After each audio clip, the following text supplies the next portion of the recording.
examinar un poco este pasaje, porque este pasaje es el que usa la Iglesia Católica para legitimar primero el papado, segundo ¿cómo se dice? Que el Papa es sucesor de Pedro. Y en algún momento lo vamos a examinar. Recuerden un poco lo que se dijo la semana antes pasada.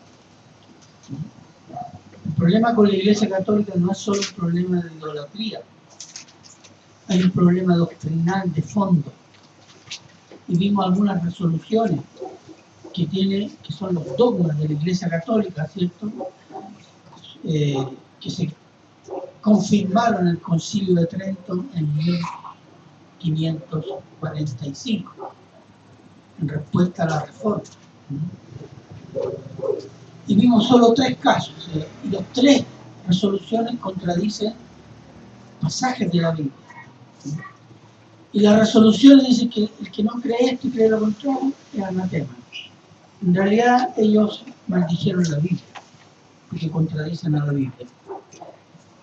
Y esto para que entendamos que con la Iglesia Católica no hay un problema de diferencia de forma, hay una diferencia de fondo muy radical. Y no es por culpa de los evangélicos. Si nos atenemos a la Biblia, la diferencia de la Iglesia Católica no es con los evangélicos, es con Dios. Bien, vimos algunas cosas, ahora vamos a decir otras. Recordemos, y antes de seguir, vamos a orar. Por favor, oremos. Padre, quiero rogar en el nombre de Cristo Jesús que tú puedas bendecir esta palabra, Señor, que pueda esta enseñanza, Señor, fructificar, que tú la puedas hacer prosperar en nuestros corazones, y también, Señor, que sea edificante y gratificador para nuestra mente, Señor, ante la situación que estamos viviendo, Señor, tan grave en nuestro país y en el mundo, Señor. Padre, te agradecemos todo lo que vas a hacer y te lo agradecemos en el nombre de Cristo Jesús. Amén. Bueno, el catolicismo romano, dijimos, es un estado imperial. Y este estado imperial tiene una sede que se llama Vaticano. O sea que Vaticano es un monte. Es uno de los montes, son 7 colinas que rodea la ciudad de Roma. Y en cada colina se construyeron con el tiempo edificios. Y en la colina vaticana se construyó un templo al dios Zeus, Júpiter, en romano. Y ahí es donde está la sede de la Iglesia Católica Romana. Entonces, y es un Estado, tiene jurídicamente y políticamente tiene un reconocimiento como Estado político. Entonces la forma política del catolicismo romano es una monarquía electiva. El rey no es heredero, en este caso el Papa, el monarca, sino que es elegido por los cardenales en la corte real. Entonces, y eso es el catolicismo romano en lo político, pero en lo religioso es una secta. Y la secta más influyente, más grande, más poderosa, todo lo que se quiera, es una secta. ¿Qué define una secta? No lo define que es pequeño, no lo define que son 4 gatos, no. Lo que define una secta es que todo aquel que se encuentre en ese grupo, o en esa organización, o en esa iglesia, son salvos. Lo mismo dicen los testigos de Jehová. ¿Qué dicen? Lo de afuera es Babilonia, que está aquí adentro es salvo. ¿No? Los mormones dicen lo mismo. Nosotros tenemos la organización de los 12 apóstoles, el gobierno de los 12. Todo lo que está fuera de los mormones está yéndose al infierno. Es falso, corrupto. Y así muchas, incluso algunas iglesias evangélicas, como dicen, aquí tenemos todo el espíritu, aquí los que no. Ah, ese es el espíritu de secta. Y la iglesia católica es la reina de la secta. Porque todos los papas han dicho, no solo en este siglo, en el siglo pasado, y en el antes pasado, han dicho, fuera de la iglesia católica no hay salvación. ¿Entiendes? Si usted dice que cree que cristiano no está en la iglesia católica, no sé. Pero si usted está en la iglesia católica y un demonio, dice, no, tú eres cristiano. No sabe. ¿Por qué? Porque está dentro de la iglesia católica. ¿Y cómo se entra a la iglesia católica? Los niños entran por el bautismo, que quita el pecado original. ¿De dónde salió eso? Eso es de religiones paganas, antiguas, incluso de origen babilónico. Entonces un niño de 3 meses, 2 meses, entra el cura, le hace el santiguado, y es cristiano. ¿Qué dice la Biblia? Que salvo por medio de la gracia, por la fe. ¿En qué? La fe en Cristo. Entonces, bueno, ese es el problema, pero a mí me interesa resaltar esos dos aspectos de la Iglesia Católica.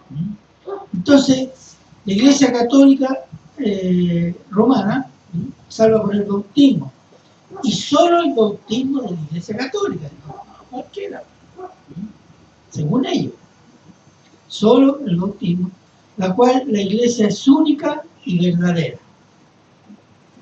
Estas dos condiciones del catolicismo romano, una monarquía electiva y una secta religiosa, se funden en una sola persona, el Papa. El papado sintetiza esos dos aspectos. Cuando el Papa vino a Chile, vino en calidad, doble calidad. Uno como jefe de Estado y el otro como pastor de la religión católica romana. Entonces tenemos, ¿por qué la Iglesia Católica tiene este papado? No existen los papas evangélicos, que algunos quieren ser como un papa, pero no tiene esa institución. No voy a decir toda la historia, no, pero sí es una herencia del Imperio Romano. Y se lo voy a decir en una sola palabra. El título del Papa es Sumo Pontífice. ¿Qué significa? Significa el puente máximo o puente supremo. Él tiene un título de los emperadores romanos. Los emperadores romanos se hacían llamar Sumo Pontífice, que significa puente supremo entre los dioses y los hombres. Y se hacía llamar el emperador romano Deus Sole, que significa Dios Sol. Las monedas que se sacaban cuando salía el nuevo emperador siempre decía Imperatore Deus Sol, Dios Sol. Entonces, el emperador representaba ¿qué cosa? Representaba la religión, el contacto, la relación con los dioses, y representaba el Estado político. El Papa es prácticamente heredero de esa tradición. ¿Cómo se hace llamar el Papa? Su santidad. ¿Cuál es el nombre oficial? Sumo Pontífice. Entonces,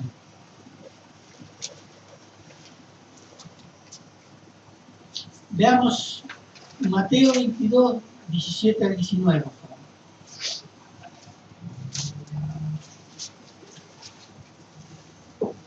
Eso es para hacer notar un detalle.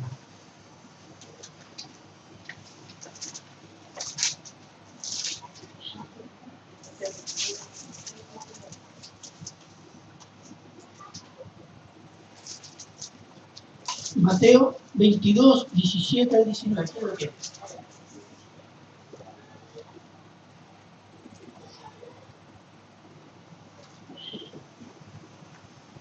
Amén. ¿Ya? Dinos pues, ¿qué te parece? ¿Es lícito dar tributo a César o no? Pero Jesús, conociendo la malicia de ellos, les dijo: ¿por qué me tentáis, hipócritas? Mostradme la moneda del tributo. Y ellos le presentaron un denario. Sí. Entonces le dijo: ¿de quién es esta imagen y la inscripción? Le dijeron: de César. Y les dijo: dad pues a César lo que es de César y a Dios lo que es de Dios. Exactamente. A la gloria de Dios se paga los impuestos. Esto es más o menos la idea. Pero que las monedas que circulaban tenían la figura del emperador de turno. Por ese detalle sobre el versículo, porque era común. Cuando cambiaba el emperador, cambiaba las monedas. Ponían el nombre y el título del nuevo emperador. Entonces, el emperador tenía una característica: estaba sobre la ley. Él era la ley. Los deseos, los mandatos, los pensamientos, todo lo que el emperador decía, eso era ley. Él está sobre la ley. Y el Papa tiene esa función, está sobre la ley, pero sobre la escritura. Entonces, y siendo así, era adorado ritualmente por lo menos 2 veces al año. En cada ciudad del Imperio Romano había una estatua del emperador de turno, y un altar. Entonces, los ciudadanos, cuando iban a pagar los impuestos, tenían que quemar incienso y decir: el emperador es el curio, es el supremo. Entonces, los cristianos tenían el siguiente problema: no podían decir que el emperador era el Señor, porque el Señor es Cristo. Entonces, los cristianos eran herejes y rebeldes. Rebeldes porque no adorar al emperador como emperador del Estado romano era una rebelión política. Y no adorarlo porque no decir que él era el supremo era incrédulo, hereje. Porque él sintetizaba los dos aspectos del gobierno: religioso y lo político. Y les quitaban las propiedades o eran condenados, en fin, la sufrieron mucho. Pero en esa condición es actualmente el Papa. El Papa sintetiza los dos aspectos. El catolicismo romano, asumió esta institución del emperador con el nombre del Papa, haciéndose emperador el obispo de Roma. El obispo de Roma, que es el Papa, es el superobispo de todos los obispos. Entonces él tiene gobierno sobre la iglesia y antiguamente sobre la ciudad de Roma y más antiguamente sobre toda Europa. Y el nombre que se le puso o asumió en los últimos siglos fue, ustedes lo han escuchado, aquí tenemos al vicario.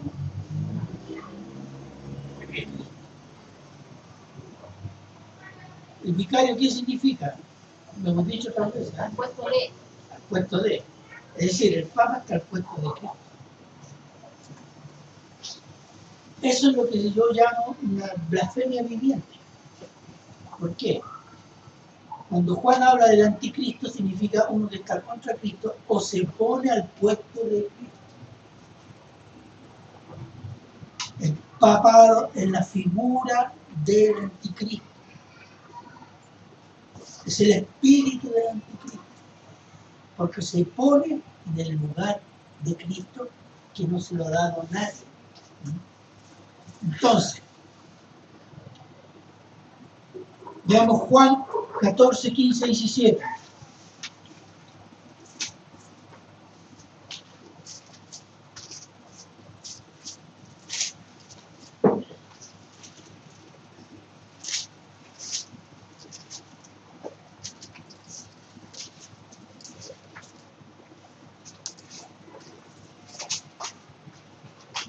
Juan 14, 15 al 17.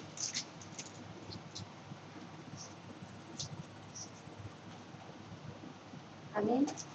¿Ya? Si me amáis, guardad mis mandamientos.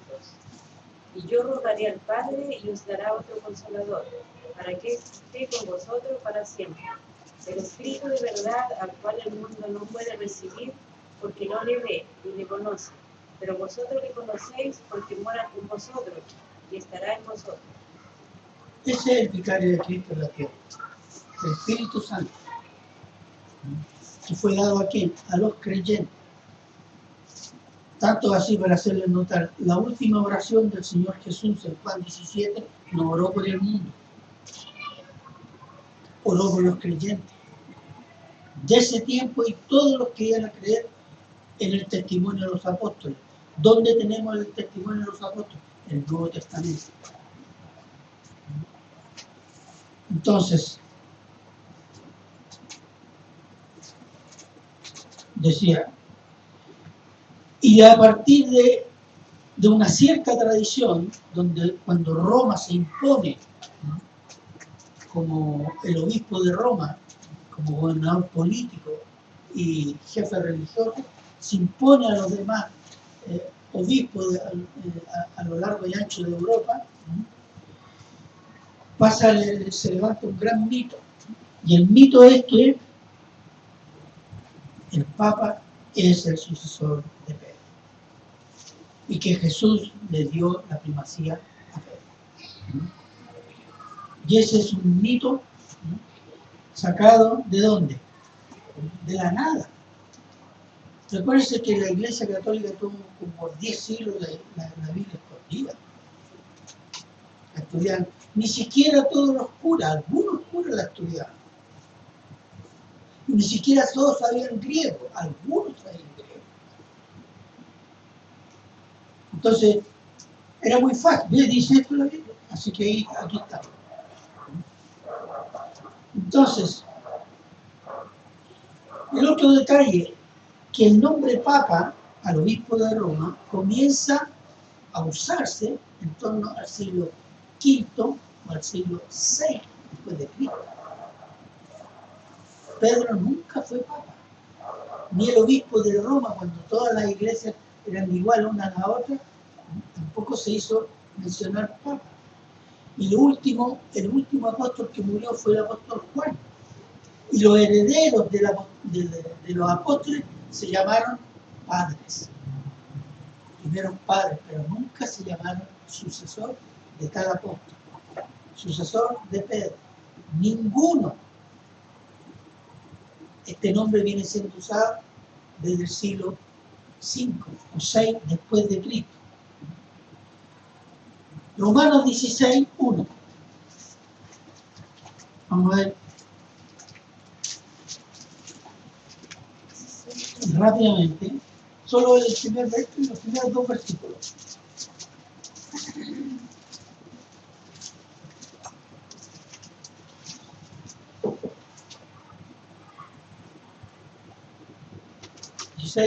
¿Qué dice? Romanos 16, 1, 2, ¿qué dice? Amén. ¿Ya? Os recomiendo además nuestra hermana Febe, la cual es diaconisa de la iglesia de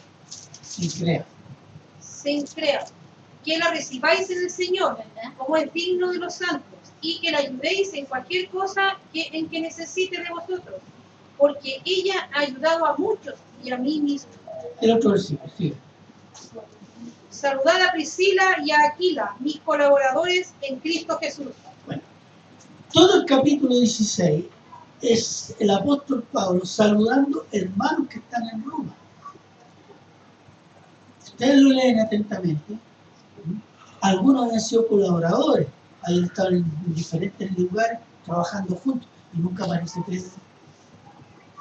Y el otro detalle, cuando escribe la carta, la iglesia ya existía. No la fundó Pedro. Pedro no había aparecido todavía en Roma. ¿Quiénes la fundaron? Hechos 2, 8 y 10. Hechos 2, 8 y 10.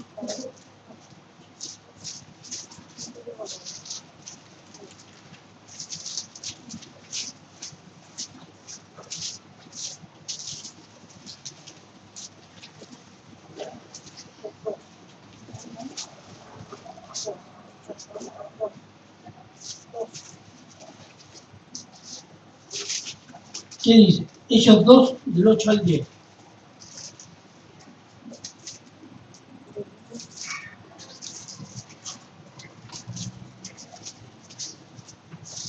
Amén. ¿Ya? ¿Cómo pues les oímos nosotros hablar cada uno en nuestra lengua en la que hemos nacido?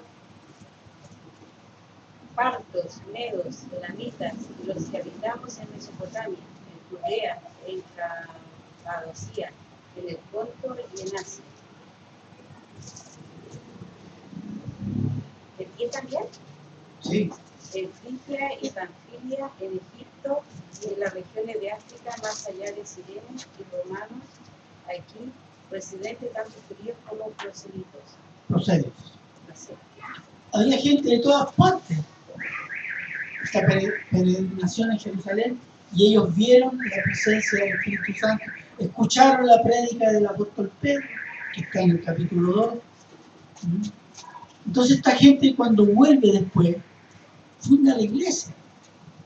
La iglesia en Roma la fundó gente que estuvo en Pentecostés, porque no había llegado ningún discípulo judío, había llegado hasta Roma todavía, ni siquiera el apóstol Pedro. Y si usted ve Romanos 16, todas las personas son conocidos, colaboradores o discípulos del apóstol Pablo. Casi se podría decir que el fundador de la iglesia de Roma fue el apóstol Pablo. Y en ningún caso aparece el apóstol Pedro, que era toda una autoridad. ¿Se fijan? Entonces el mito de que el primer papa en Roma fue Pedro, mentira. Pedro no fue ni siquiera dirigente en Jerusalén. Si ustedes ven Hechos 15, pueden anotarlo, pero no lo veamos ahora. El que dirige el primer concilio de Jerusalén es Santiago, que era el hermano del Señor Jesús, o el medio hermano. Entonces no es Pedro. Entonces, para que entendamos cómo se construye un mito en base a la ignorancia de la gente, pero hoy día, siglo XIX, siglo XX, siglo XXI, hay universidades que enseñan el griego antiguo, el griego bíblico, entonces podemos estudiar tranquilamente qué es lo que está diciendo el pasaje. Hay estudios bíblicos más profundos que en el medioevo y podemos aclarar eso. ¿Pero usted cree que esto ha conmovido a la Iglesia Católica? Si no, nos equivocamos. Ellos siguen diciendo lo mismo. Eso es lo que se llama una cara de palo espiritual, por decirlo de alguna manera. Entonces, y cuando escribe segunda de Timoteo, ¿desde dónde escribe esta carta del apóstol Pablo? De una cárcel romana, donde fue justiciable, le cortaron el cogote, lo decapitaron por condena de Nerón. Y está en Roma y dice, Demetrio y el otro me abandonaron y solo estuvo conmigo el Señor, etc. O sea, nunca menciona al apóstol Pedro. Y dice que el apóstol Pedro lo tomaron preso en Roma. Mentira. Lo que es probable por algunas cartas de los primeros padres es que a Pedro lo tomaron preso en otro lado y se lo llevaron a Roma a crucificarlo con los demás cristianos. Entonces se ha construido un mito sobre el falso, que puede ser desmentido sin profundizar en esto, hasta ver las escrituras. Lo que hay aquí en las escrituras, en la Biblia. Entonces, cuando el apóstol, en el libro de los Hechos, cuando el apóstol Pablo llega a Roma, los hermanos lo salen a recibir. Nadie le dice, está aquí el apóstol Pedro también. No, porque Pedro no llegó nunca.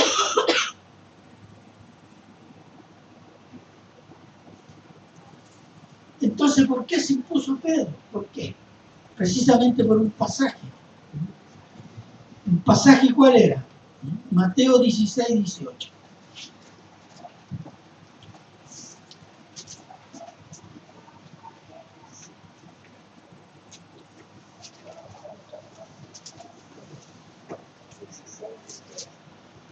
¿Quién lo puede leer?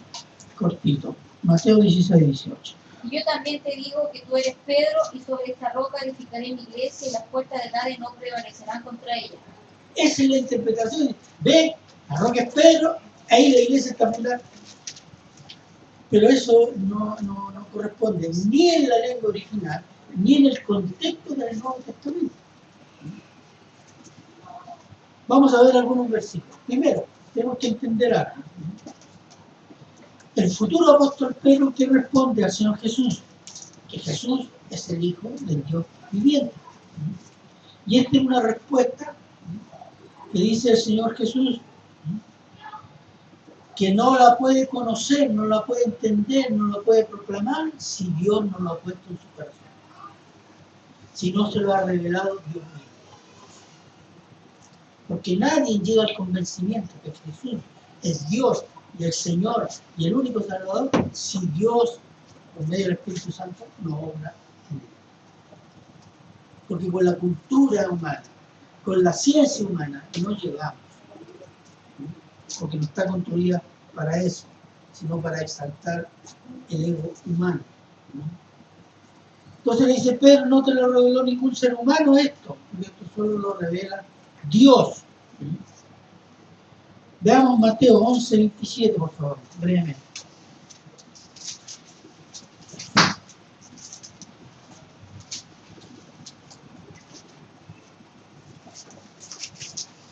¿Qué dice? Mateo 11, 27.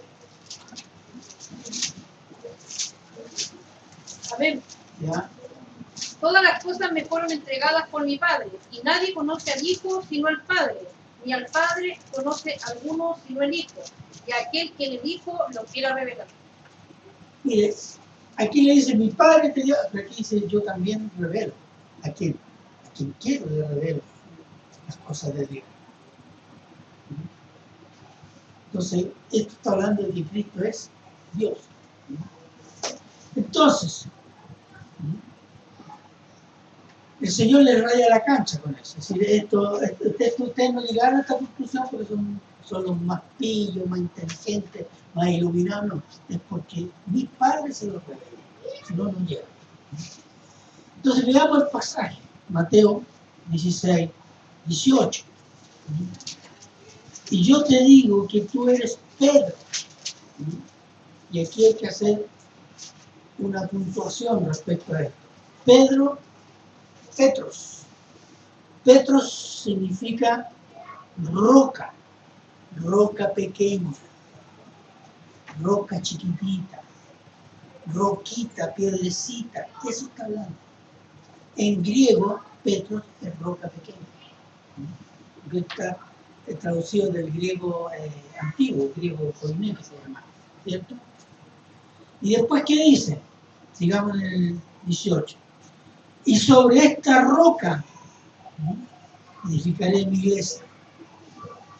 La palabra roca en griego es Petra, que significa roca grande, roca de fundamento. Entonces hay un juego de palabras en griego. Entonces ahí es que le llama sentido la cosa.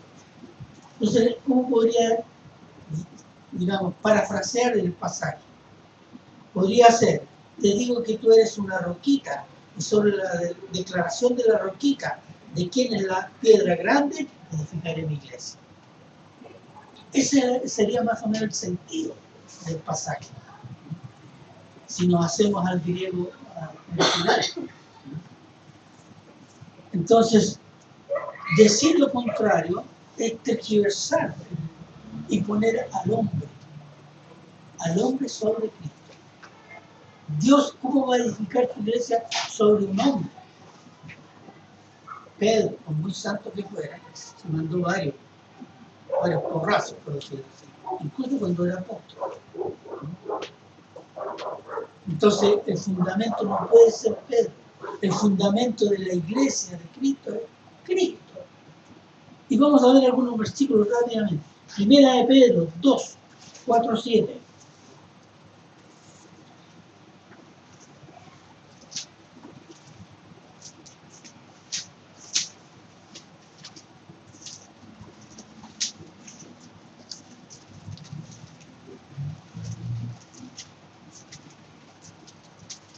¿Qué dice? Primera de Pedro, capítulo 2, versículos del 4 al 7.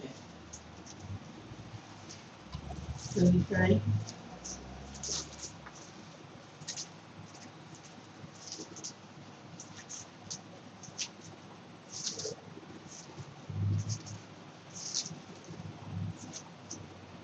Del 4 al 7. Sí. Acercándoos a él, piedra viva, desechada ciertamente por los hombres, mas para Dios escogida y preciosa. Vosotros también, como piedra viva, sed edificados como casa espiritual y sacerdocio santo, para ofrecer sacrificios espirituales aceptables a Dios por medio de Jesucristo. Por lo cual también contiene la Escritura: he aquí pongo en Sion la principal piedra del ángulo, escogida, preciosa, y el que creyere en él no será avergonzado. Para vosotros, pues, los que creéis en él es precioso, pero para los que no creen, la piedra que los edificadores desecharon ha venido a ser la cabeza del ángulo. Ya, ahí no. Cuando tú hablas piedra, ¿cuál es la piedra del ángulo? Cristo. Siempre en griego está en Petra. En la Petra, la piedra grande. Y nosotros somos Petro, que es roca chica, que nos construimos en base a qué? El fundamento, ¿cuál es? Cristo. Y ahí tiene un versículo, primera de Pedro, 5:1, ahí mismo.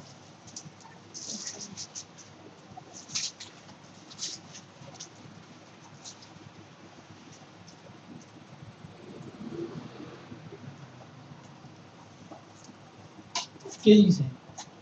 Primera de Pedro 5:1. Amén. Ruego a los ancianos que están entre vosotros, yo anciano también con ellos, y testigo de los padecimientos de Cristo, que soy también participante de la gloria que será revelada.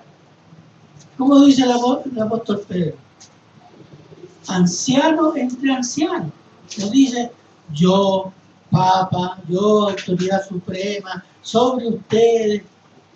¿Sabes lo que dicen los católicos? Es que Pedro era muy humilde. ¿Sabes lo que le dice un católico? Harta falta que le hace entonces. Cuando entra a la casa del soldado romano, oficial romano, ¿cómo se llama? Cornelio. Y Cornelio se hinca. ¿Ah? Y que le dice, álzate, porque yo también soy hombre. ¿Hay algún papa que haya dicho eso? No. No, es ley que tú tienes que besarle el anillo por los pies. Es cierto eso. Ahora lo eliminaron, pero hace pocos años atrás, tú llegabas a la audiencia, tenías que hacer eso. Bueno, otro versículo, Hechos 4, 11, 12, dice el apóstol Pedro, este Jesús es la piedra reprobada por vosotros los edificadores, la cual ha venido a ser cabeza del ángulo. Esto lo dijo los judíos, que habían rechazado a Cristo. Cuando dice este Jesús es la piedra, es la Petra, si la roca grande. 12, y en ningún otro hay salvación, porque no hay otro nombre bajo el cielo dado a los hombres que podamos ser salvos. No hay otro que salve, no hay otro mediador, no es María, no es los santos, no es los ángeles, no. Solo Cristo es Salvador y mediador. Veamos otro versículo, 1 Corintios 3:11.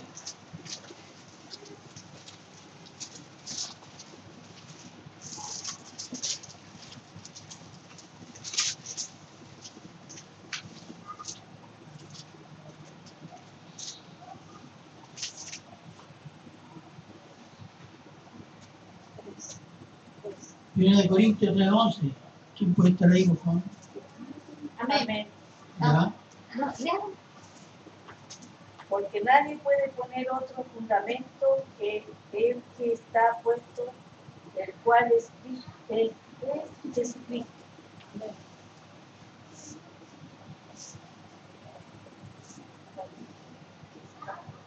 Nadie puede poner otro fundamento. Léalo de nuevo fuerte. Porque nadie puede poner otro fundamento que el que está puesto, el cual es Jesucristo. Exacto. Él es el fundamento. El fundamento no es María, no es Pedro, no son los ángeles, no son los santos, no son los papas. El fundamento es Cristo.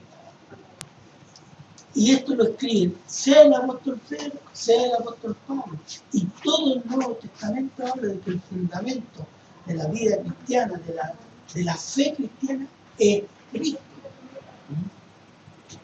Por último, Hechos 2:42, del leo, cuando dice, después de la predicación del apóstol Pedro, y perseveraban en la doctrina de los apóstoles, en la comunión unos con otros, en el partimiento del pan y en las oraciones. La iglesia perseveraba en que, ¿cuál es la doctrina de los apóstoles? ¿Usted quiere saber? Pues lea el Nuevo Testamento. Esa es la doctrina de los apóstoles. ¿De qué habla la doctrina de los apóstoles? Cristo. La venida de Cristo, la obra de Cristo, el perdón de Cristo, el sacrificio de Cristo, la ascensión de Cristo. Esa es la doctrina de los apóstoles. Doctrina, enseñanza de los apóstoles, lo que Dios reveló a los apóstoles, todo lo que ellos fueron testigos. Esto es lo que tenemos en todo el Nuevo Testamento para todo aquel que cree en Cristo. Y cuando dice las puertas del Hades, significa el infierno, es sinónimo de infierno, o lugar de los muertos. No se impondrá, no dominará contra la iglesia. Podrá batallar, porque ha batallado, pero nunca ha desaparecido la iglesia. La iglesia siempre ha tenido testimonio. Usted sabe que el cristianismo está casi desapareciendo de Europa. Si hablamos de cristianismo, lo que se dice cristiano fuera de la iglesia católica, en Europa es el 3% de la población. Pero ahí meten a los testigos de Jehová, a los mormones, a los niños de Dios y a una serie de otras sectas. Pero el cristianismo, ¿dónde está creciendo? En países árabes, donde hay Islam. En China está creciendo. ¿Dónde matan acá en América Latina? Dios no deja de tener testimonio.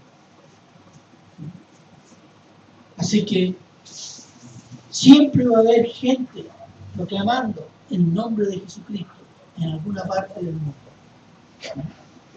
Entonces,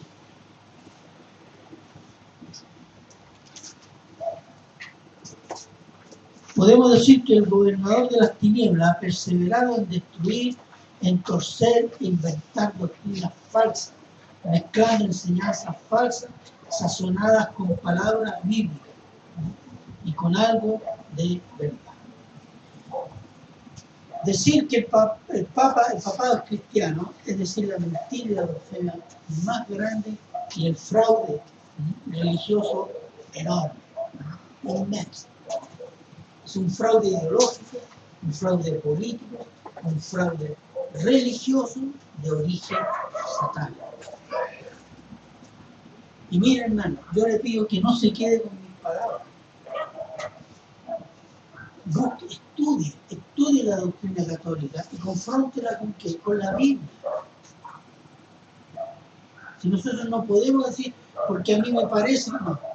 Según la Biblia, lo que les estoy diciendo es comparado a los pasajes con lo que dice la Biblia. Porque la Biblia es la revelación de Dios. El Nuevo Testamento es el testimonio de Cristo para quien, para su iglesia. Y si no confrontamos la mentira con esto, si usted no conoce la verdad, no va a poder reconocer la mentira. Porque los curas son muy buenos, son especialistas. Es un cura yo vi un video, un cura con una verga, y dejó a todos los evangélicos aplaudiéndolo. Y les habló con el vocabulario de los evangélicos, no dijo nada, pero usó el vocabulario que usa y todo. Son astutos, como el diablo es astuto. A veces nosotros decimos, no, porque vi que dijo, habló de Cristo, eso no es cristiano. Ellos tienen una diferencia. Por ejemplo, la diferencia con ellos está en una sola palabra, y. Escuché un pastor que decía, y. Por ejemplo, la Biblia dice la salvación por la fe en Cristo. Ellos dicen, la salvación es por la fe en Cristo y los sacramentos, y las buenas obras, y el purgatorio. Eso es bueno, ¿no? Los y no aparecen en la Biblia. Entonces dice, para entrar en la iglesia tiene que bautizarse y confirmar. ¿Qué dice la Biblia? Cree en Cristo y congrégate con tus hermanos de la misma fe. No dice, y agrega esto, y agrega esto, y agrega esto, y agrega esto. Entonces, si nosotros no estamos avispados con la Biblia, nos van a meter el dedo en la boca como se han metido a muchos evangélicos. Yo vi cuando salió este Papa, el Palau, que un gran evangelista, dijo que los evangélicos teníamos que estar contentos porque este Papa leía la Biblia. Y yo dije, pero el diablo también la lee. O sea, el diablo no es imbécil. El diablo también la lee y la usa. Y yo he escuchado algunos discursos del Papa, hace pedazos la Biblia. Así, su doctrina. Entonces se fija como, ¿sabe por qué? Por la superficialidad para estudiar, leer, meditar y obedecer las Escrituras. Cristianismo significa Biblia, hermano. No significa lo que yo siento, lo que quiero, lo que no tengo ganas y lo que tengo ganas. Significa Biblia, entender, conocer, amar, obedecer las Escrituras. Y mientras no hagamos eso, va a venir cualquiera y de repente nos va a llegar por cualquier lado. Y vamos a decir, no, pero es que fíjate que dice eso. Esto es lo que ha sucedido en los últimos 50, 60 años. La Iglesia Católica ya tiene a los evangélicos más grandes bajo su sotana. Los chupa sotana le llaman. Y que quede grabado, Rick Warren y todos los. La satánica esta Ana Méndez, el Benny Hill, todos han pasado por el Vaticano. Los pastores pentecostales italianos que le fueron a chupar la sotana y a orar por los palados. La Alianza Bautista de Estados Unidos, los presbiterianos de Estados Unidos, fueron ahí y oraron por la unidad de los cristianos. Por favor. La Iglesia Católica no ha cambiado una coma de su doctrina. Aquella contra la cual se rebelaron Lutero, Calvino y los reformadores que pagaron con la vida que el Evangelio volviera a ser lo que es. Y nosotros no podemos quedarnos dormidos, hermano. Si usted no está estudiando Biblia, usted va a llegar un momento porque van a empezar las presiones a las iglesias evangélicas, que ya están, para las grandes ya, pero después empiezan con las pelusas que quedan por ahí, porque difunden algo así. Pero eso viene. Entonces esto no es que decir que el pastor que le pone color con la cuestión.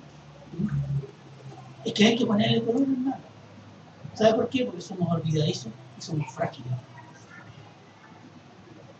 Nunca reconocemos eso, que nos olvidamos. Y segundo, que somos frágiles, somos débiles. Y si no estamos en la Escritura, no estamos orando, nosotros partimos para cualquier lado. Cualquier micro nos sirve, como dicen. ¿Ah?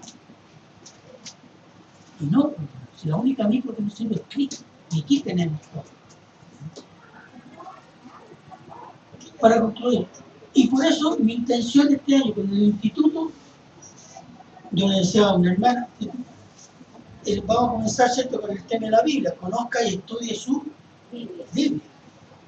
Ahora, yo no tengo programa de terminar el primer semestre, si no voy a demorar todo el año, que sea.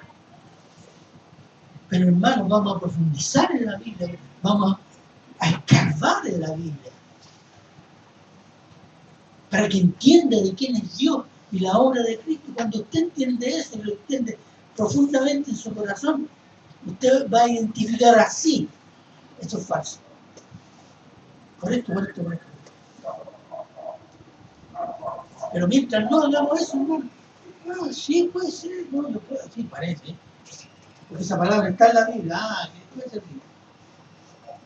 Se fijan, no tenemos idea a dónde va la Biblia. Entonces entender, porque los católicos, digamos, es la religión y es la secta más peligrosa. El enemigo más peligroso para el cristianismo, porque se disfraza de cristianismo y es completamente falso, completamente engañador. Decimos los testigos de Jehová, eso es falso, pero con los católicos caemos, ¿no? Yo vi un montón de evangélicos emocionados con el Papa. Y yo decía, ¿qué se emociona?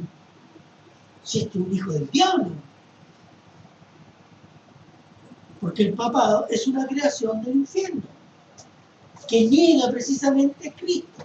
¿Y qué dice Primera de Juan? Es el tiempo que andan muchos anticristos. Y este es uno de ellos. Para que lo entendamos, hermano. Bueno, lo vamos a dejar hasta aquí. Este tema yo lo cierro aquí, después vamos